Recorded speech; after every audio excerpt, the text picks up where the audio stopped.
Programme میں آپ کو خوش آمدید کہتے ہیں. میں اسد اللہ خان ہوں. UN سیکیورٹی کونسل آج ایک مرتبہ پھر کشمیر کے موضوع پر آواز اٹھا رہی ہے.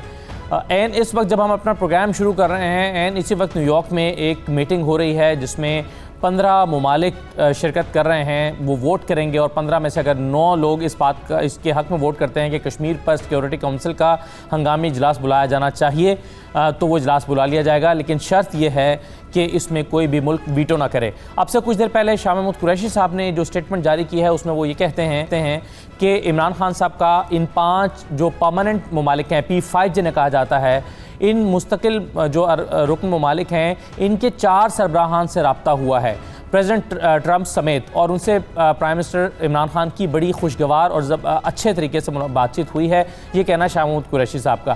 اب 5واں ملک کون سا ہے جس سے بات چیت نہیں ہوئی، اس کے بارے میں انہوں نے نہیں بتایا، لیکن غالباً وہ فرانس ہو سکتا ہے، کیونکہ فرانس کے بارے میں یہ شک ہے کہ فرانس وہ ملک ہو سکتا ہے جو ویٹو کر سکتا ہے.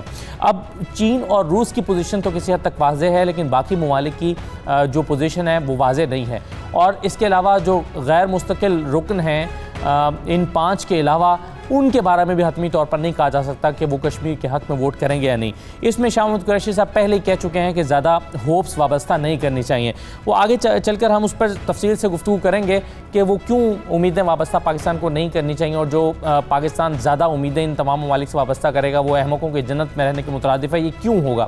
جس تجارت کی اور تجارتی حجم کی وہ بات کرتے ہیں اس پر ذرا ہم پروگرام میں گفتگو کریں گے، اور پھر کچھ آپ کو وادی سے دکھائیں گے کہ وہاں پر جو وزٹ کرنے والے ہیں، جو وزٹ کرنے کی جن کو اجازت مل بھی گئی، ان کو وہاں کیا مناظر دیکھنے کو آئے، کس ماحول میں ان کو وزٹ کرایا گیا اور کہاں کہاں ان کو نہیں جانے دیا گیا، وہ بھی ذرا آپ کو پروگرام میں ہم آگے چل کے بتائیں گے. میرے ساتھ جو موجود ہے ان کا تعارف میں کرواتا ہوں. نجم الدین شیخ صاحب ہمارے ساتھ موجود ہیں، سابق سیکرٹری خارجہ اور سابق سفیر رہے ہیں امریکہ میں.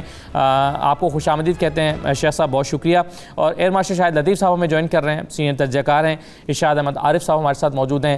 میں آپ دونوں کو خوش آمدید کہتا ہوں. ارشاد عارف صاحب، سر کیا آپ کی توقعات ہیں؟ سر دیکھیے، بات یہ ہے کہ یہ اجلاس ہو جانا جو ہے یہ بھی بڑی بات ہے، لیکن میرا خیال ہے کہ اس کے نتیجے میں اگلا ہنگامی اجلاس ہو سکتا ہے. میرے امکانات یہ نظر آ رہے ہیں، اس لیے کہ کشمیر اس وقت فلیش پوائنٹ بن چکا ہے، اور میں نہیں سمجھتا کہ ان 5 ممالک میں سے یا باقی ممالک میں سے کوئی ایک ملک بھی ایسا ہوگا جو یہ کہہ کر اس معاملے سے جان چھڑانے کی کوشش کرے گا کہ یہ دونوں ممالک پر چھوڑ دیا جائے، جو دونوں ایٹمی قوتیں ہیں جن کے درمیان ایک تلخ ماضی ہے. اور اس وقت بھی ایک ملک کا وزیر دفاع جو ہے راجناتھ یہ کہہ رہا ہے کہ جناب ہم جو ایٹمی آپشن ہے وہ فرسٹ یوز کا، ہم جو پہلے کہتے کہ نہیں فرسٹ یوز ہم نہیں کریں گے، ہم اس سے پیچھے ہٹ رہے ہیں.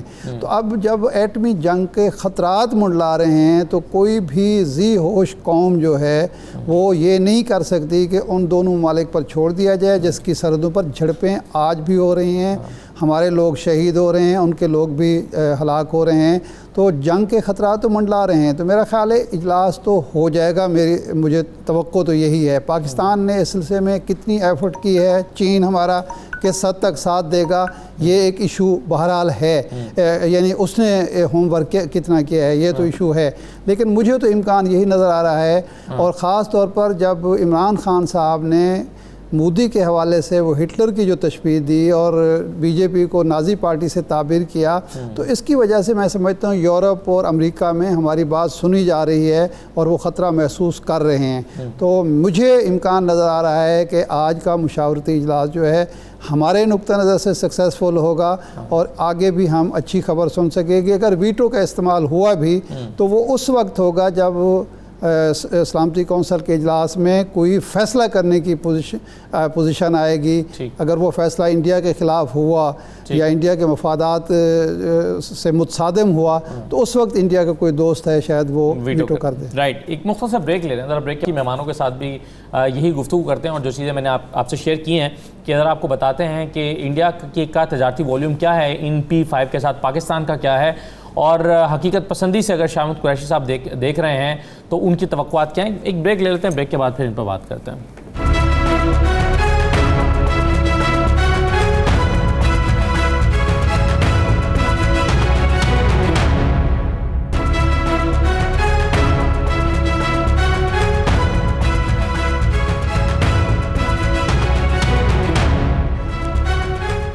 دوبارہ خوش آمدید. نجم الدین شیخ صاحب کی طرف میں جاؤں گا. سر یہ بتائیے کہ یہ جو میں پہلے سوال کر رہا تھا کہ یہ سفارتی کامیابی تو ہے پاکستان کی بجا طور پر کہ یہ میٹنگ ہو رہی ہے 50 سال کے بعد, لیکن اس سے بڑھ کر کیا توقعات وابستہ کی جا سکتی ہیں اس سے؟ دیکھیے یہ یاد رکھیے کہ یہ میٹنگ پاکستان نے نہیں کی ہے, یہ میٹنگ چین نے بلوائی ہے, اور چین نے بلوائی ہے یہ کہتے ہوئے کہ پاکستان بھی یہ میٹنگ چاہتا ہے, لیکن یہ ایک کلوز ڈور میٹنگ ہے. اس میں صرف جو ارکان ہیں سیکیورٹی کونسل کے 5 پرماننٹ ممبرز اور 10 نان پرماننٹ ممبرز, یہ صرف اپنے آپ میں بیٹھ کے اور اس پہ فیصلہ, اس پہ بحث کریں گے. اس بحث میں سیکرٹری جنرل اور سیکرٹری جنرل کی دوسری جو آرگنائزیشنز ہیں یونائٹڈ نیشنز کی, ان سب سے کہا گیا ہے شاہ محمود قریشی کے بیان کے مطابق کہ وہ سب آ کے اور اپنی جو رائے ہے اور اپنی جو تحقیقات ہیں کشمیر کے صورتحال کی وہ آ کے ان کا ذکر کریں گے. اب اس سے آپ توقع کیا رکھ سکتے ہیں؟ اس میں ایک چیز جو آپ کو مد نظر رکھنی ہے کہ اقوام متحدہ کے سیکرٹری جنرل نے اس پہ اسٹیٹمنٹ کس نوعیت کی دی ہے. انہوں نے دہرایا ہے کہ یونائٹڈ نیشنز چارٹر اپلیکیبل ہے, لیکن انہوں نے جس چیز پہ فوکس رکھا وہ یہ کہ ہندوستان اور پاکستان کے درمیان ایک سملہ اگریمنٹ ہے, ایک لاہور ڈکلیریشن ہے, اور دونوں میں یو این چارٹر کا ذکر ہے, دونوں میں ذکر ہے کہ یہ معاملہ جو ہے یہ بائیلیٹرلی دونوں بات چیت کر کے اور سیٹل کریں گے, اور یونائٹڈ نیشنز چارٹر کا چونکہ ذکر ہے سملہ اگریمنٹ میں بھی اور لاہور ڈکلیریشن میں, تو اس کو مد نظر رکھتے ہوئے یہ فیصلہ کریں گے. جس طرح ہم چاہتے تھے کہ یو این سیکرٹری جنرل کہے کہ اس میں U N security council resolutions کی خلاف ورزی ہے, وہ نہیں کہا گیا. اب شاہد صاحب نے جو بات کی میں صرف یہ کہہ سکتا ہوں کہ ان کے منہ میں گھی شکر, لیکن مجھے اس کا امکان کم نظر آتا ہے کہ اس میٹنگ کی بنا پہ ایک سیکیورٹی کونسل کی ریگولر میٹنگ بلائی جائے گی اور اس میں قرارداد پیش کی جائے گی. اس کے مجھے امکانات بہت کم نظر آ رہے ہیں, اور یہ ہمارے لیے بہتر ہے کہ ہم پہچانیں کہ اس کے امکان کم ہیں, اور ہمیں دیکھنا پڑے گا کہ ہم کیسے اس صورتحال سے نکل کے اور آگے بڑھنے کی کوشش کریں. اور نجم الدین صاحب آپ کے خیال میں یہ امکانات کیوں کم ہیں؟ وہی آپ کے خیال میں بھی وہی وجہ جو شاہ محمود قریشی صاحب نے بتائی تھی کہ لوگوں کے تجارتی مفادات ہیں؟ دیکھیے ہے یہ تو آپ کو ماننا پڑے گا کہ آپ سے 6 گنا سائز میں ہیں, اور ان کی اس وقت ان کو کہا جا رہا تھا اور ہندوستان کہلوانا چاہتا ہے کہ یہ سب سے تیز ڈیولپنگ اکانومی دنیا میں ہے, جو کہ صحیح نہیں ہے. ابھی تو میری نظر میں مودی کی یہ پرانی خواہش تھی کہ اس 370 کو اور 35A کو دور کرے, لیکن جو ٹائمنگ ہے اس میں مجھے یقین ہے کہ ایک فیکٹر یہ ہے کہ اس وقت ان کی اکانومی ان کی اقتصادی صورتحال وہ نہیں ہے جو کہ ہونی چاہیے, اور وہ اپنی اکانومی سے توجہ ہٹانا چاہ رہے تھے. وہ چاہ رہے تھے کہ ابھی جو فوکس ہو ڈسکشن کا وہ کچھ اور ہو, سیاسی ہو اور اقتصادی نہ ہو, کیونکہ اقتصادی جو پہلو ہیں ابھی ہندوستان میں وہ اتنے برائٹ نہیں ہیں جتنے وہ چاہتے تھے, اور سوالات ہو رہے ہیں کہ مودی کیا اس میں کامیاب ہو رہا ہے یا نہیں ہو رہا ہے. اس کو 10 ملین جاب پروڈیوس کرنا تھے ہر سال, وہ نہیں ہو رہا ہے. ان کے پاس جو سرمایہ کاری کا امید تھی وہ نہیں ہو رہی ہے. تو ان کو اس وقت مجھے لگتا تھا کہ ٹائمنگ کرنا تو چاہ رہے تھے, لیکن ٹائمنگ کا ایک فیکٹر یہ بھی تھا کہ ان کی اقتصادی صورتحال وہ نہیں ہے جو کہ وہ چاہتے تھے. اب آگے چل کے کیا ہوگا, میری نظر میں پاکستان کو اس پہ توجہ دینی ہے کہ پاکستان بھی 210 ملین لوگ رہتے ہیں اس ملک میں. اس ملک نے 58 سے لے کے 65 تک جس قسم کی اقتصادی ترقی کی تھی وہ دنیا مانتی تھی, کہتی تھی کہ ڈیولپنگ ورلڈ میں سب سے اچھا ترقی کرنے والا ملک پاکستان ہے. اور اس وقت کہا جاتا تھا کہ ہندوستان میں ہندو ریٹ آف گروتھ ہے, یعنی وہ 3% پہ تھے, ہم 6.5-7% پہ تھے. اب وہ صورتحال ہمیں واپس لانی ہے.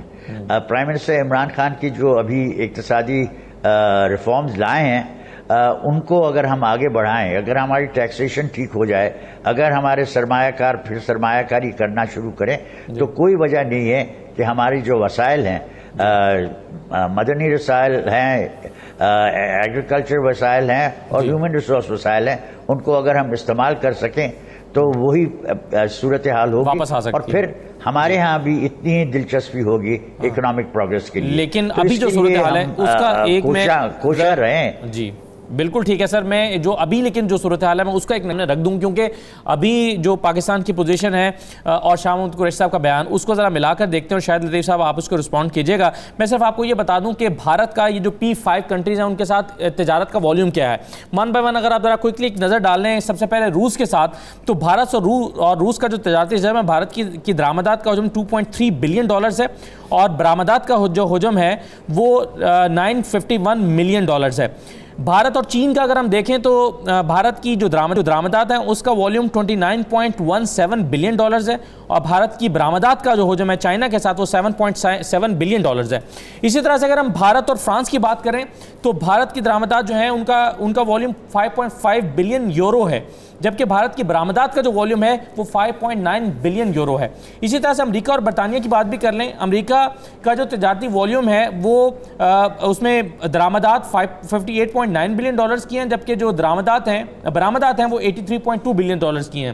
اور اسی طرح سے برطانیہ کے ساتھ جو درآمدات ہیں وہ 8 ارب ڈالرز کی ہیں بھارت کی، اور جو برآمدات ہیں وہ 12.5 بلین ڈالرز. اگر آپ اس کو کیلکولیٹ کریں اور ایڈ اپ کر لیں تو یہ ٹوٹل والیوم جو بنتا ہے بھارت کا P5 کنٹریز کے ساتھ جو تجارتی والیوم ہے وہ 214 یعنی 214.9 بلین ڈالرز بنتا ہے. اور اس کے مقابلے میں جو پاکستان کا P5 ممالک کے ساتھ تجارتی حجم ہے وہ صرف 21.35 بلین ڈالرز ہے. اب یہ کمپیریزن ظاہر ہے نہیں بنتا، لیکن اسی بنیاد پر جو شاہ محمود قریشی صاحب نے کہا وہ بھی ذرا سن لیجئے، پھر میں اس پر رد عمل لیتا ہوں کہ اس کو کس طرح سے دیکھنا چاہیے. ذرا سنیے شاہ محمود قریشی صاحب نے کیا کہا تھا انہی اعداد و شمار کو ذہن میں رکھتے ہوئے. عرب کی مارکیٹ ہے اور یہاں اس خطے میں آپ نے ری الائنمنٹ دیکھی ہے. وہ لوگ آپ کے لیے ہار لے کے نہیں کھڑے. سیکیورٹی کاؤنسل میں جو P5 ممبرز ہیں ان میں سے کوئی بھی رکاوٹ بن سکتا ہے. کیا آپ کو کوئی شک ہے؟ نہیں ہونا. جی شاہد لطیف صاحب، اس پر بڑی تنقید بھی ہوئی تھی شاہ محمود قریشی صاحب کے بیان پر. اپوزیشن نے خاص طور پر بلاول نے اس پر بہت تنقید کی تھی، لیکن جو میں نے اعداد و شمار بھی سامنے رکھے ہیں اس کو دیکھتے ہوئے شاہ محمود قریشی صاحب کا تجزیہ اتنا غلط بھی نہیں لگتا. آپ کی توقعات کیا ہیں؟ دیکھیں یہ بالکل بات ٹھیک کی آپ نے. یہ جو سارا حجم معیشت کا درآمدات کیا ہیں، برآمدات کیا ہیں، جی وہ جو آپ نے رکھی ہیں وہ بذات خود ایک بڑی ریئلسٹک فگر ہے اور اسی کے بارے میں ہمیں بات کرنی چاہیے. یہ ہوا میں تیر چلانا یہ کوئی اچھی بات نہیں ہے. یعنی کدھر کوئی 21 بلین کی آپ نے بات کی اور دوسری طرف آپ نے 214 بلین کی بات کر دی. یہ اتنا بڑا جو گیپ ہے ہمارے اور ہندوستان کے درمیان. آج کی دنیا میں اپنے مفاد کے لیے سب کچھ دیکھتے ہیں لوگ، اپنے مفاد کی خاطر ایک دوسرے کے ساتھ جڑاؤ کیا جاتا ہے. امریکہ کی مثال آپ کے سامنے ہے اور جو باقی ممالک ہیں جو آپ P5 ممالک کی بات کر رہے ہیں، بالکل وہ تو اپنے مفاد کی خاطر انڈیا کے ہندوستان کے قریب ہیں، ان سے جڑے ہوئے ہیں. تو معیشت کا معاملہ ہر ملک کے لیے ایک بہت ہی اہمیت رکھتا ہے. پاکستان نے معیشت کے معاملے میں توجہ نہیں دی اور جس وجہ سے آج ہم جہاں کھڑے ہیں وہ سب کو معلوم ہے. یہ جو پچھلی 2 حکومتیں گزری، جو کچھ انہوں نے ہماری قومی خزانے کے ساتھ کیا وہ بھی سب کو معلوم ہے. بہرحال اس وقت ہمیں اس تنقید میں نہیں جانا چاہیے، ہمیں اپنے گریبان میں ضرور جھانکنا چاہیے. اس وقت جو معاملہ اٹھا ہے اس میں ہمیں خوشی کا اظہار اس طرح کرنا چاہیے کہ 50 سال بعد یہ کم از کم یہ جو کشمیر والا معاملہ ہے یہ جو سیکیورٹی کاؤنسل ہے اس کے ایجنڈا پر آیا ہے. اور ایجنڈا پر آنے کا مطلب کہ اس پر بحث ہو رہی ہے. اب اس کے نتائج کیا نکلیں گے وہ ہم نہیں کہہ سکتے کہ اس کے کو بہت ایسے نتائج ہوں گے جس سے ہم ابھی سے کہہ سکیں کہ وہ پاکستان کی فیور میں ہوں گے، مگر ان کے ایجنڈے پہ آنا. پھر جو پوری دنیا میں آپ دیکھیے پچھلے چند دن سے، کل ہی دیکھ لیجئے برطانیہ میں کتنے بڑے مظاہرے ہوئے ہیں. تو یہ کشمیر کا نام دنیا کے کونے کونے میں جو پھیلا ہے اور پھر جو سیکیورٹی کاؤنسل کا اس کے اوپر اجلاس ہو رہا ہے، اللہ کرے کہ اس کے بعد وہ ہنگامی اجلاس کے لیے جو اس کے نمائندے ہیں وہ اس کی اجازت دیں اور اس کی فیور کریں، کیونکہ کشمیر کا مسئلہ بہت نازک مسئلہ ہے. ہیومن رائٹس ہے، پھر دونوں ممالک ایٹمی طاقتیں ہیں, ان کے درمیان خدا نخواستہ کوئی ایسا معاملہ ہو گیا, اور آج جو ڈیفنس منسٹر ہے انڈیا کا, اس نے بیان بھی دے دیا کہ وہ فرسٹ اسٹرائک کی جو کیپیبلٹی ہے وہ اس پر اس طرح نہیں کھڑے ہوئے. پہلے وہ کہتے تھے ہم یہ نہیں کریں گے, اب وہ کہتے ہیں ہم اس پر واپس جا رہے ہیں, ہم یہ کر سکتے ہیں. تو وہ دھمکی یعنی ایک طرح سے ایٹامک وار کی ان کی طرف سے آئی ہے. تو دنیا پہلے ہی سمجھتی ہے کہ کشمیر اس علاقے میں ایک فلیش پوائنٹ اس کو سمجھا جاتا ہے. ٹھیک ہے, تو اگر یہ فلیش پوائنٹ ہے اور آج ہندوستان نے جو اتنی بڑی بین الاقوامی جو ادارہ ہے اس کی قرارداد کی خلاف ورزی کر دی, تو کیا دنیا کے سامنے یہ کیا بہت بڑی بات نہیں لیکن کہ کشمیر کے لیے اب وہ جو ان کی قرارداد ہے اسے پوری کرانے کے لیے وہ سامنے آئے؟ جی میرا ان کی غلطی ہے نا, ان کی خامی کی وجہ سے نہیں ہوئی. کیونکہ کیا جو ہم اعداد و شمار رکھتے ہیں جس کی بنیاد پر شاہ محمود قریشی صاحب نے سٹیٹمنٹ دی تھی, کیا یہ فیصلہ محض اسی بنیاد پر ہونا ہے؟ کیونکہ مورلی شاید پاکستان کی پوزیشن بہت مضبوط ہے کشمیر کے معاملے پر, اور دنیا بھر کے جرنلز کی رپورٹس میرے سامنے پڑی ہوئی ہیں. دی گارڈین ہے, اکانومسٹ تو لکھ رہا ہے ایریا آف ڈارکنس کشمیر کو, اس ٹائٹل کے ساتھ انہوں نے سٹوریز لکھی ہیں. وال اسٹریٹ جرنل ہے, نیو یارک ٹائمز ہے, سی این این لکھ رہا ہے کہ یہ پوری دنیا میں سب سے زیادہ انٹرنیٹ شٹ ڈاؤن کا ریٹ انڈیا میں ہے, اور وہ کشمیر کی وجہ سے ہے کہ وہاں پر انٹرنیٹ سب سے زیادہ شٹ ڈاؤن ہوتا ہے, اور کرٹیسائز کر رہا ہے کہ وہاں پر جو ایکسیس آف انفارمیشن ہے اس کو روکا جا رہا ہے. تو یہ بہت سارے اور بھی تو پیرامیٹرز ہیں جس کی بنیاد پر شاید فیصلہ ہونا ہے, یا لوگ صرف اپنے تجارت کے والیوم کی بنیاد پر فیصلہ کریں گے جو P5 کنٹریز ہیں یا باقی لوگ؟ نہیں, میں سمجھتا ہوں وہ ایک فیکٹر ہے, اس کی اہمیت ہے, ہم اس بات کو مانتے ہیں, مگر جو اخلاقی طور پر جو بات کشمیر میں ہوئی ہے اور جو عرصے سے چلی آ رہی ہے, 72 سال سے ہندوستان اقوام متحدہ کی قرارداد کی نفی کرتا آیا ہے, اس نے اس کو ماننے سے انکار کیا, اور آج اس نے وہ سٹیپ لے لیا جس کے تحت اس کے سارے جو ہم کہتے ہیں کہ بین الاقوامی قوانین ہیں اس نے دھجیاں اڑا دی. تو کیا اس پر دنیا کو ان چیزوں کے اوپر دنیا کو ایک خوف نہیں ہونا چاہیے کہ ایک ملک جو ہے خود کو بہت بڑی ڈیموکریسی بھی کہتا ہے, بین الاقوامی برادری کا حصہ بھی ہے, مگر بین الاقوامی ادارہ جو سب سے بڑا ہے اس نے قرارداد کو پھاڑ کے ردی کی ٹوکری میں پھینک دیا اور زبردستی کہہ دیا کہ جی کشمیر آج سے یہ متنازع علاقہ نہیں ہے, یہ میرا علاقہ ہے. یہ تو ہماری بہت سٹرونگ پوزیشن ہے, ہماری بڑی مضبوط پوزیشن ہے. یہ وہ چیز ہے جس کے اوپر ہم نے یہ نقطہ اٹھایا ہے, اس کے اوپر اجلاس ہو رہا ہے. اجلاس کے جو نتائج ہیں, جیسے میں کہہ رہا ہوں, اللہ کرے کہ وہ ایسے ہوں جس کے تحت کشمیر کا معاملہ اب آگے چلے اور ہندوستان کو مجبور کیا جائے کہ جو اقوام متحدہ کی قرارداد ہے این اس کے مطابق, جیسے سیکریٹری جنرل نے بات کی اقوام متحدہ کے کہ اس کے اندر ہمارے باہمی آپس میں بھی معاہدے ہیں, اور اقوام متحدہ کی قرارداد جو ہے وہ بہت اہم ہے, اور اس قرارداد کے عین اس کی روشنی میں یہ کشمیر کا فیصلہ باہمی ہونا چاہیے. ان ادر ورڈز وہ یہ نہیں کہہ رہے کہ اس کی وائلیشن ہوئی ہے یا اس کی خلاف ورزی ہوئی ہے, وہ انڈرسٹوڈ ہے. وہ تو خلاف ورزی خود ہو گئی جب اس دن پریزیڈنٹ ٹرمپ نے بھی کہہ دیا کہ جی میں ثالثی کے لیے تیار ہوں. ثالثی اسی کی ہوتی ہے نا جب کوئی تنازع ہو, اور ہندوستان جو ہے کہتا ہے جی یہ ٹوٹ ٹنگ ہے. یہ ذرا آپ دیکھیے کہ دونوں کے درمیان کتنا فاصلہ ہے. تو اس لیے یہ سارے معاملے یہ ظاہر کرتے ہیں کہ ہمارا نقطہ بہت مضبوط ہے. ٹھیک.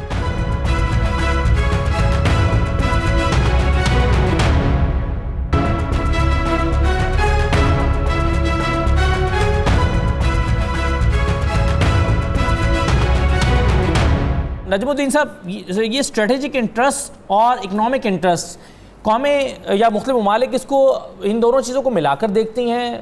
یہ مختلف ممالک کے ہاں مختلف پرائرٹیز ہو سکتی ہیں. اس وقت ہم جب بات کرتے ہیں اکنامک انٹرسٹ کی تو ظاہر ہے ایک جنگ کا خوف, یا جیسے عمران خان نے پارلیمنٹ ہاؤس کے اندر کھڑے ہو کر کہا تھا کہ یہ جنگ دو ملکوں کے درمیان نہیں ہوگی, پوری دنیا کو متاثر کرے گی. کیا یہ اتنا سٹرانگ میسیج نہیں تھا جو لوگوں کو ڈسٹرب کر سکتا ہے یا ان کو سوچنے پر مجبور کر سکتا ہے؟ کیا لوگ اس کو سنجیدہ لینے والا, یعنی عمران خان کا یہ سنجیدہ لیا جانے والا بیان نہیں ہے آپ کے خیال میں؟ دیکھیے یہ چیزیں جذبات پہ نہیں ہوتی. آپ پہلے اس کو دیکھیے کہ یہ اس وقت جو جنگ چھیڑی ہے مودی نے, وہ کشمیریوں کے خلاف ہے. وہ کشمیریوں کا وجود مٹانا چاہتے ہیں. وہ کہتے ہیں ہمیں کشمیر کی زمین چاہیے, کشمیری نہیں چاہیے. اب اس پہ جو جھگڑا ہے اور جو خون ریزی ہوگی وہ اس وجہ سے ہوگی کیونکہ کشمیری کہیں گے کہ اس قسم کی چیز ہم برداشت کرنے کو تیار نہیں ہیں، اور جہاں اتنے ہم نے کھویا ہے، آخرج 70,000 سے زیادہ کشمیری ابھی تک فوت ہوئے ہیں اس جد و جہد میں، تو وہ اب کیا کریں گے، اس پہ بہت منحصر ہوگا کہ دنیا کی ضمیر اجاگر ہوتا ہے یا نہیں، ہوتی ہے یا نہیں۔ دوسری آپ کو یاد رکھنا ہے کہ ابھی بھی ہندوستان میں حالانکہ اب اس قسم کی اکثریت ہے مودی کے پاس جس کو پارلیمنٹ میں تو آپ بالکل شیک نہیں کر سکتے، نہ راجیہ سبھا میں کر سکتے ہیں نہ لوک سبھا میں کر سکتے ہیں، لیکن ابھی بھی لوگ ہیں جو کہتے ہیں کہ یہ غیر آئینی ہے، اور آئین کے جو پہلے فیصلے دیے ہیں سپریم کورٹ نے، ہندوستانی سپریم کورٹ میں، اس میں نظر آتا ہے کہ وہ کہتا ہے کہ بھائی جب تک کہ آپ کو اسٹیٹ لیجسلیچر کی کنسنٹ نہ ہو تب تک آپ یہ قوانین وہاں پہ عائد نہیں کر سکتے، اور خاص طور پہ اگر آپ اس قسم کی کانسٹیٹیوشنل چینج کریں گے تو اس میں اسٹیٹ کی لیجسلیچر کی آمادگی ضروری ہوتی ہے۔ اب انہوں نے اسٹیٹ لیجسلیچر نکال دیا ہے، اس پہ جو بحث ہو رہی ہے ہندوستان میں، ہمیں اس پر بھی توجہ دینی چاہیے کہ اس کو کیسے اسٹرینتھن کیا جائے۔ دیکھیے یہ یاد رکھیے کہ جو مودی کے خلاف ہیں ان میں سے بہت سارے ایسے ہیں جن کے لیے پاکستان ایک ریڈ ریگ ہے، وہ پاکستان کے خلاف زیادہ ہیں بنسبت مودی کے خلاف، تو ہم جو چیزیں کہتے ہیں وہ ان کی ریزالو کو، ان کی جو طاقت ہے اس کو بڑھاتی نہیں ہے، شاید کم کرتی ہے، تو ہمیں یہ چیزیں رکھنی ہے۔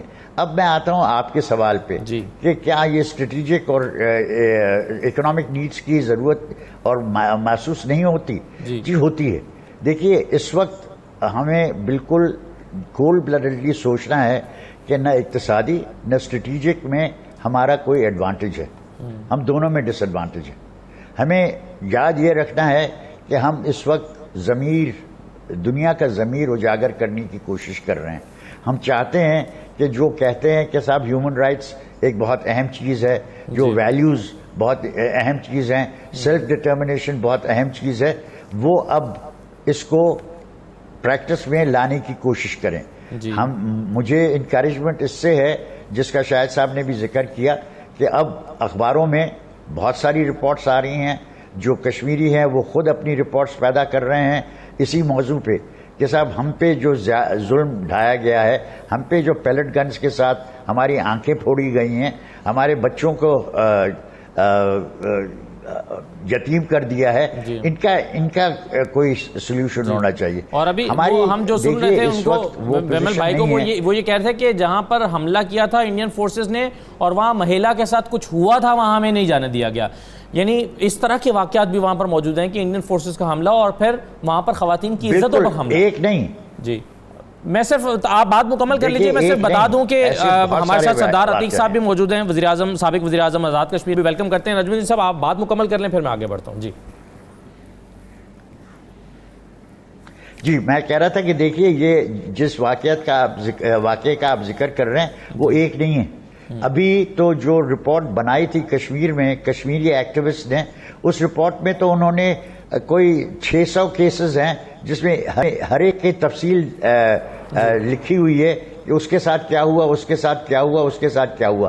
تو یہ دیکھیے ایک واضح چیز ہے کہ کشمیر میں کشمیریوں پہ ظلم ڈھایا جا رہا ہے اور ان کی اب وجود کو پامال کرنے کی کوشش کی جا رہی ہے۔ اب اس میں یہ ہے کہ جو دنیا میں پہلے کہتے تھے کہ ہم ہیومن رائٹ ویلیوز کو اپہولڈ کریں گے، وہ اس پہ ریئیکٹ کرتے ہیں یا نہیں کرتے ہیں۔ اس سے زیادہ آپ اس وقت توقع نہ رکھیں، یہ میں کہنے کی کوشش کر رہا ہوں۔ اور آپ کی کوشش یہ ہونی چاہیے کہ آپ اپنے جو آپ کے اقتصادی ریفارمز کرنے ہیں ان پہ فوکس کریں اور آپ اپنے آپ کو اتنا بلڈ کریں۔ ابھی آپ کو خطرہ نہیں ہے۔ یہ جو بات ہوئی کہ اس نے کہا کہ صاحب ہم نیوکلیئر کے لیے اب لمٹ نہیں رکھیں گے، یہ آپ کی طرف نہیں ہے۔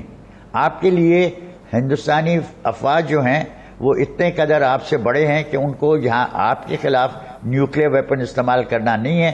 یہ جو نو فرسٹ یوز ہے یہ چائنا کی طرف اشارہ ہے، پاکستان کی طرف نہیں ہے. ٹھیک ہے. یہ اشارہ ہے کہ پاکستان کے انڈیا اور امریکہ کی نیوکلیئر پالیسیز کو وہ الائن کرنا چاہ رہے ہیں. امپورٹنٹ یہ اشارہ ہے کہ ہم اب گلوبل پاور ہیں اور ہم گلوبل پاور کی جو ایکسرسائز ہوتی ہے نیوکلیئر کیپیبلٹی کی ہم وہ کرنے کو تیار ہیں. لیکن اس کو ان سب چیزوں کو مد نظر رکھتے ہوئے آپ دوسری چیز کو بھی مد نظر رکھیے کہ جب جے شنکر صاحب گئے چین میں تو انہوں نے کہا ہم نے لائن آف کنٹرول پہ کوئی حملہ نہیں کیا ہے، وہاں پہ کچھ چیزیں ہوتی رہتی ہیں لیکن ہم اس کو بدلنے کی کوشش نہیں کر رہے ہیں.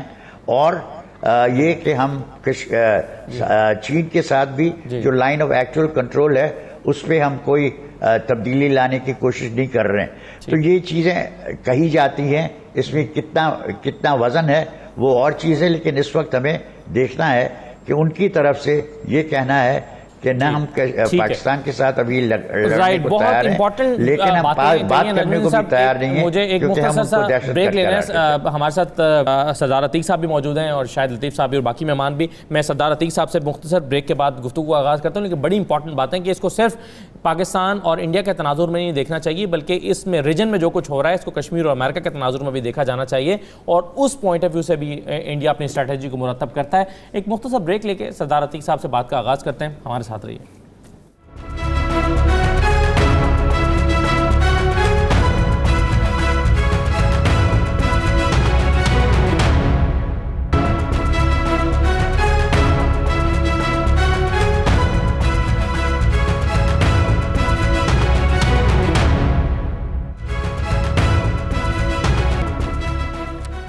دوبارہ خوش آمدید. میرے ساتھ سردار عتیق صاحب موجود ہیں، سابق وزیر اعظم آزاد کشمیر. سردار عتیق صاحب بہت شکریہ، انتظار کی زحمت آپ کو اٹھانا پڑی اس کے لیے معذرت بھی. لیکن سب سے پہلے میں آپ سے یہ جاننا چاہوں گا کہ جو انڈیجنس موومنٹ اس وقت کشمیر کے اندر چل رہی ہے اور یہ جو 70 سال میں یہ اس وقت اس نقطے پر ہے جسے نقطہ عروج کہا جا سکتا ہے، یہ بوائلنگ پوائنٹ اس نے حاصل کر لیا. اس سے پہلے شاید اس کی مثال آپ اس کی تصدیق کر سکتے ہیں کہ 70 سال میں اس نہج پر یہ موومنٹ نہیں پہنچی اور شاید اس کی وجہ خود مودی بنے ہیں، ان کی پالیسیز بنی ہیں، ان کا بڑھتا ہوا ظلم و ستم بنا ہے. اب آپ کو وے آؤٹ کیا نظر آتا ہے یا سلوشن کی طرف بڑھتا ہوا معاملہ نظر آتا ہے؟ آپ کتنے ہوپ فل ہیں کہ کشمیر جو ہے وہ اپنی آزادی کی طرف بڑھ رہا ہے اور قریب لگتا ہے آپ کو یہ؟ دیکھیے، جہاں تک مقبوضہ کشمیر کی تازہ صورتحال کا تعلق ہے، بہت جہاں تک تجزیہ ہے، افسوسناک ہے، شرمناک ہے، وہاں اس کا یہ جو پہلو اس کا آپ آخر میں بھی ذکر کر رہے ہیں کہ بڑا حوصلہ افزا ہے کہ 70 سال میں پہلی مرتبہ P5 جو ہے سیکورٹی کونسل کے ممبر ممالک جو ہیں وہ اس پر توجہ دے رہے ہیں اور اس مسئلے کو ہم نے انٹرنیشنلائز کرنے کی بہت کوشش کی. 5 ملین سے زیادہ لوگوں نے انسانی جانیں قربان کی، لیکن جتنی تیزی کے ساتھ بین الاقوامی توجہ کا مرکز بنا ہے اور جس طرح فلیش پوائنٹ بنتا ہوا دکھائی دیتا ہے یہ پہلے نہیں ہوا. اس لیے میں سمجھتا ہوں کہ اس خرابی سے جہاں ایک طرف کشمیر میں پریشانی پیدا ہوئی ہے، وہاں ہندوستان کے اندر بھی تیزی کے ساتھ یہ احساس پیدا ہو گیا ہے کہ نریندر مودی جو ہیں وہ سیکولر انڈیا کو ہندو نازیزم کی طرف لے کے جا رہے ہیں. وہ موجودہ دور کے ہٹلر کے طرز پر اقدامات کر رہے ہیں. آج اگر دنیا کے اخبارات کو آپ دیکھیں، میڈیا کو دیکھیں، بلومبرگ کو دیکھیں، ٹائمز کو دیکھیں، BBC کی رپورٹ کو دیکھیں، نیو یارک ٹائمز دیکھیں، وال اسٹریٹ جرنل دیکھیں، تو آپ دنیا کی رپورٹ کو دیکھ کے حیران ہوں گے کہ ساری دنیا میں یہ بات حکومتیں کیا کرتی ہیں، سول سوسائٹی کیا ساری دنیا کی توجہ کا مرکز یہ بات بنتی جا رہی ہے. اس لیے جہاں تک زیادہ پروید ہونے یا نہ ہونے کا تعلق ہے، لیکن یہ بات ضرور ہے کہ سیکورٹی کونسل کے ممبر ممالک اپنی ہی پاس کی ہوئی قراردادوں کو کیا کریں گے، کیا اسے انکار کریں گے؟ پہلی بنیادی بات یہ ہے. اور دوسرا اضافی فیکٹر یہ ہے کہ چائنا کے ساتھ چائنا کے دروازے پر جو بڑی اسٹریٹجک لوکیشن کی ایک جگہ لداخ کا علاقہ انہوں نے انیکس کر دیا ہے، یونین میں شامل کر دیا ہے، اس کا جو رد عمل چین کے اندر ہے تو وہ انہوں نے ان کے وزیر خارجہ کو کیٹیگوریکلی بتا دیا کہ ہمارے لیے ہائیلی ان ایکسیپٹیبل ہے. جی پھر اسی طرح یہ بات بھی ہمارے اکثر سیاسی کارکنوں ماہرین کے ذہن میں رہنی چاہیے کہ ہندوستان میں کوئی 12-13 ایسی ریاستیں ہیں جو 371 ہے اور کوئی دوسرا اور کوئی تیسرے کے ارینجمنٹ کے تحت اسپیشل اسٹیٹس انجوائے کر رہی ہیں. وہ سب کی سب اپنے آپ کو خطرے سے لاحق محسوس کرتی ہیں، دو چار ہو گئی ہیں کہ ان کا بھی کہیں انیکسیشن اور مرجر اور ان کو بھی زیرو میں شامل تو نہیں کیا جانا، اس میں بھی ایک یو اینڈ کرائی پیدا ہو گئی ہے. اس لیے کہ رشیا کا یہ کہنا کہ وہ ویٹو کرنے کے بجائے دونوں ممالک کو بیٹھ کے بات وہ کرنا چاہیں گے. جی. یہ بھی ایک بڑی میں سمجھتا ہوں کہ انکریجنگ بات ہے.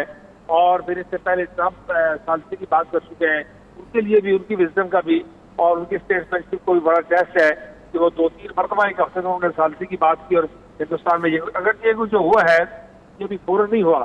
عمران خان کی حکومت کو 10 سالہ سیاسی گروہوں کا کفارہ ادا کرنا پڑ رہا ہے کہ گلگت بلتستان کے اسٹیٹس کو چینج کیا گیا اور وہاں کا جو ڈیموگرافک کمپلیکشن تھا اور اسٹیٹ سپریٹ رول تھا اس پر جہاں پیچھے ہے کہ ان کی عالمی قراردادیں اس بات سے انکار کرتی ہے. یہ جو UN ریزولوشن 123, 122 اور 126 یہ اس کی متنازع حیثیت کو چھیڑنے سے منع کرتے ہیں اور اس کی ڈیموگرافک کمپلیکشن کو نہیں چھیڑا جا سکتا. نہیں چھیڑا جا سکتا. صورتحال پیدا ہوئی اس کی پیچھے بہتری کی امید جو ہے ان طرح لگائی جا سکتی ہے. رائٹ. اس میں اب شاہد لطیف صاحب یہ جو کچھ پچھلے 12 سال میں ہم نے دیکھا ہے, کچھ لوگوں کے خیال میں یہ اس کا اشیر بھی نہیں ہے جو آنے والے دنوں میں وہاں پر ہمیں منظرنامہ دیکھنے کو مل سکتا ہے. اس کی وجہ یہ کہ ابھی تو کرفیو کی صورتحال تھی, ابھی تو ساری قیادت انہوں نے بند کر رکھی ہے اور یہ پہلی مرتبہ پوری قیادت کو انہوں نے بند کر رکھا ہے. ابھی تو انٹرنیٹ نہیں چل رہا, ابھی تو وہاں پر جو نقل و حمل کے ذرائع ہیں وہ بند کر دیے گئے ہیں.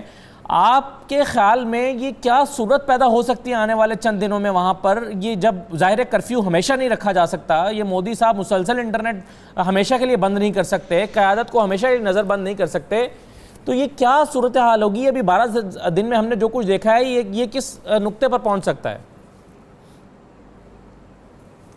دیکھیے میں سمجھتا ہوں کہ صورتحال بہت ہی نازک ہے اور خطرناک ہے, کیونکہ اگر آپ پرائم منسٹر مودی کو جانتے ہیں, جس کا ذکر ہمارے پرائم منسٹر بھی بار بار کر رہے ہیں کہ یہ وہ شخص ہے جو کہ آج بھی RSS کا ایک سرگرم رکن ہے جی. اور RSS جو ہے وہ کتنی بڑی دہشت گرد جماعت ہے, اسی کا مقابلہ پھر وہ نازی پارٹی سے کرتے ہیں نا, اور اس شخص کا مقابلہ وہ پھر ہٹلر سے کرتے ہیں. جو جینوسائیڈ اس بندے نے کیا تھا وہ کروڑوں کے لوگوں کی جو ہے وہ اعداد کو پہنچ گیا تھا. تو ہندوستان سے خاص کر پرائم منسٹر مودی اور یہ جو ہندوتوا والا کانسیپٹ یہ لے کر آیا ہے آدمی, اس سے کسی چیز کی بھی آپ توقع کر سکتے ہیں, کیونکہ یہ جو دن گزر رہے ہیں, اور خبر یہ بھی ہے کہ RSS کے لوگ پیراملٹری فورسز کی یونیفارم میں وہاں اتار دیے گئے ہیں. اب ان سے آپ کیا توقع رکھیں گے RSS سے؟ وہ تو پہلے ہی ہندوستان میں جتنی بھی مائنورٹیز ہیں ان کے خلاف جو ظلم و ستم وہاں ہو رہا ہے, اور اس کو پوری طرح پشت پناہی حاصل ہے نریندر مودی کی اور اس کی حکومت کی. تو ان سے کشمیر میں اس وقت جو نہتے لوگ ہیں جن کے گھر گھر پہ پہلے ہی 7 لاکھ کے قریب فوج تھی اور کوئی 2 لاکھ مزید وہاں ڈال دی گئی, اب بتائیے کہ اتنی بڑی فوج اور اس کے اندر RSS کو اتار دینا اور پھر پورے جو کمیونیکیشن ہے اس کے اوپر بلیک آؤٹ کر دینا, آپ بتائیے کہ معاملات کو کہاں لے جا رہا ہے؟ اس معاملے کو کاش بین الاقوامی برادری سمجھے. پاکستان نے اب تک سفارتکاری میں بہت اچھا کردار ادا کیا ہے, ہمیں اب رکنا نہیں ہے, ہمیں اب جو کشمیر کا حل ہے اسی معاملے میں لے کر آگے بڑھنا ہے. کشمیر کا حل جو ہے میں سمجھتا ہوں اس کا موقع بنا ہے, اس اپرچونٹی کو لوز نہیں کرنا چاہیے. لہٰذا پاکستان نے جو اتنا بڑا قدم بھی اٹھایا ہے اور جو ہندوستان نے اپنے لیے اپنے پاؤں پہ کلہاڑی ماری ہے, جس کے تحت انہوں نے بین الاقوامی اتنے بڑے ادارے کی ہر چیز کو پھاڑ کے ردی کی ٹوکری میں پھینک دیا اور دنیا کی توجہ اس طرف مبذول ہو گئی. اب جو پاکستان کا کردار ہے, کیونکہ ہم ایک فریق ہیں اس کے اندر, ہمارا کردار ہے, ہمارا فرض بھی ہے اور ہمارا حق بھی ہے کہ ہم کھڑے ہو جائیں. اور اگر کسی اور ممالک ہمارے جیسے OIC اور باقی مسلمان ممالک ہیں وہاں سے کچھ اس طرح کا سپورٹ ملے یا نہ ملے, پاکستان کو اپنا کردار ادا کرنا ہے. اور ہم دیکھ رہے ہیں کہ دنیا پاکستان کا چونکہ مقدمہ بڑا مضبوط ہے, دنیا ایک طرح سے کشمیر کے مسئلے میں دنیا شامل ہو گئی ہے. اب اس کو شامل رکھنا اور اس کے فیصلے کی طرف لے کر جانا. اب تو کشمیر اسی مقام پہ آ گیا نا جو 1947 میں تھا, نہ تو وہاں LOC رہی نہ کشمیر کا وہ مقام رہا. آج کشمیر اوپن ہے, جیسے اس وقت ہم کشمیر لینے کے لیے آگے بڑھے تھے, آج وہی مقام پھر سے آ گیا. تو وہی سیز فائر لائن ہے, وہی ایک کچھ وقت کے لیے وہاں جنگ روکی گئی ہے. اس کے علاوہ کشمیر کا اور کوئی سٹیٹس نہیں ہے, وہ تو مودی نے خود ختم کر دیا. لہٰذا ہمیں اس سٹیٹس پہ اب یہ مسئلہ جو ہے ایڈ کرنا چاہ رہے ہیں. بالکل آپ درست فرما رہے ہیں. یہ آپ نے صاحب آپ نے صدر عتیق صاحب سے پوچھا تھا کہ نقطۂ عروج اس وقت ہے. میں سمجھتا ہوں نہیں, نقطۂ عروج اس تحریک کا تھا 98-99 جب باقاعدہ بھارتی دانشور، بھارتی فوجی مبصر تجزیہ کار لکھنے لگے تھے کہ کشمیر انڈیا کے ہاتھ سے نکل چکا ہے، اس وقت انڈیا نے ایک پتہ کھیلا. ہماری جو قیادت تھی کم فہم، اس کو ایک پتہ پھینکا گیا کہ ہم دوستی کر لیتے ہیں، ہم تجارت کر لیتے ہیں، اور یہ مسائل جو ہیں جو متنازع مسائل ان کو بعد میں حل کر لیں گے. واجپئی صاحب بیٹھ کے لاہور آ گئے بس میں بیٹھ کے لاہور آ گئے، اور ہم جو ہے اس چکمے میں پھنسے، اور وہ تحریک جو تھی اس کو ہم نے کشمیری عوام کو مایوس کیا. پھر پرویز مشرف کے دور میں پھر ایک وقت آیا، لیکن ہماری کمزور ڈپلومیسی تھی، ہماری لیڈرشپ کمزور تھی جو پھنس گئی 9/11 کے ایک خاص اس میں. ورنہ یہ نقطہ عروج پہلے بھی آ چکا ہے، آج بھی موجود ہے. آج فرق یہ ہے کہ آج ہماری لیڈرشپ جو ہے نسبتاً بہتر انداز میں بیہیو کر رہی ہے، وہ خوف کا شکار نہیں ہے اور وہ لالچ کا شکار نہیں ہے. آج کی جو لیڈرشپ ہے وہ کیا کر رہی ہے، اس پر اگر مختصر میں سردار عتیق صاحب کا موقف بھی جان لوں اور پھر نجم الدین شاہ بھی کامنٹ کر سکیں. اوکے نجم الدین شاہ صاحب، آپ اگر اس پر کامنٹ کرنا چاہیں کہ آج کی آپ کے خیال میں حکومت پاکستان کی پالیسی سے آپ اتفاق کرتے ہیں، یہ جو اپوزیشن کا حکومت پر الزام ہے کہ انہوں نے سودا کر دیا، انہوں نے کم فہمی کے ساتھ فیصلے کیے ہیں، اسے آپ درست سمجھتے ہیں؟ نہیں، یہ غلط ہے. دیکھیے جو کچھ ہو سکتا ہے وہ عمران خان کی حکومت کر رہی ہے، لیکن ہمیں حقیقت پہ مبنی یہ دیکھنا چاہیے کہ کیا توقعات رکھنی چاہیے. میں یہ نہیں کہہ رہا کہ عمران خان کی حکومت نے کم کیا ہے یا اس سے زیادہ کس طرح سے چلیں گے، وہ اس پہ بات چیت ہو سکتی ہے، لیکن یہ کہنا کہ ان کی کوئی فیلئر ہے یہ نہیں ہے. وہ کہہ رہے ہیں، شاہ محمود قریشی صاحب کہہ رہے ہیں کہ اس وقت آپ اپنے توقعات جو ہیں وہ ماڈسٹ رکھیں، کیونکہ دنیا کی صورتحال اس نوعیت کی ہے کہ آپ زیادہ توقع نہیں رکھ سکتے. یہ کہتے ہیں ریئلسٹک پالیسیز بنانے کا ایک طریقہ ہے، اور اس کی نکتہ چینی کرنے کے بجائے اس کو ہمیں پہچاننا چاہیے کہ یہ صحیح طریقہ ہے. ٹھیک، بالکل صحیح ہے. رائٹ جی، میں شاہد لطیف صاحب آپ کا بہت شکریہ، نجم الدین شاہ صاحب، ارشاد احمد عارف صاحب اور سردار عتیق صاحب، تمام مہمانوں کا بہت شکریہ. حکومت جو کچھ کر رہی ہے، ہمارے مہمانوں کا خیال ہے کہ وہ صحیح ڈگر پر چل رہی ہے، صحیح جو کچھ کر سکتے ہیں وہ کر رہے ہیں. اب تمام نظریں آج نیو یارک میں ہونے والی اس میٹنگ پر ہیں. اس کے نتیجے میں اگر سیکیورٹی کونسل کا اجلاس بلایا جاتا ہے اور کشمیر پر بات چیت ہوتی ہے تو یہ سفارتی کامیابی بھی ہوگی، اور کشمیریوں کی جو جدوجہد ہے اس کی ایک کامیابی بھی ہوگی. اور دیکھیے کہ آنے والے دنوں میں کشمیر کی موومنٹ کیا رنگ اختیار کرتی ہے. آج کے پروگرام سے اجازت دیجیے، اس پر ہم آئندہ پروگرامز میں بات کرتے رہیں گے. اللہ حافظ.